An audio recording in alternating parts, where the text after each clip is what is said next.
Doktor, xroniki qan xəstəliklərini necə nəzarət altında saxlamaq olar? Xroniki qan xəstəlikləri baxır hansı xəstəlikdən gedir söhbət. Elə xəstəliklər var ki, onlarda məsələn deyək ki, xroniki forma, idiopatik trombostepenik purpura belə bir məsələn xəstəlik deyək. Yəni trombozların azalması ilə müşayiət olunan xəstəlikdir ki, bu da özünü kliniki olaraq bədəndə müxtəlif göyərmələrlə, qansızmalarla, burun qanaxmalarla, diş şibindən qanaxma və s. bunlarla göstərəcək.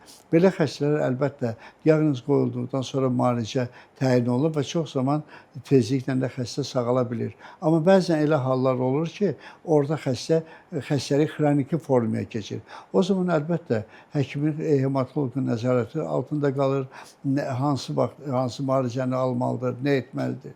Və ya məsələn deyək ki, xroniki mieloleykoz uzun müddət 10 illərlə davam edə bilən xəstəlikdir. Əgər ki, həkimin nəzarətində olacaqsa, həkimin dediyi vaxtlarda dərmanları qəbul edəcəksə, həkimin dediyi vaxtda müayinələri aparacaqsa, o zaman bu xəstəlik artıq həmən insanlar, yəni tam sağlam insanlardan çox zaman heç fərqlənmirlər. Amma həkim bilir, xəstə bilir ki, özünün xəstə olduğunu bilir və həkimin nəzarətində qalmaqla öz ömrünü 10 illərlə uzada bilir.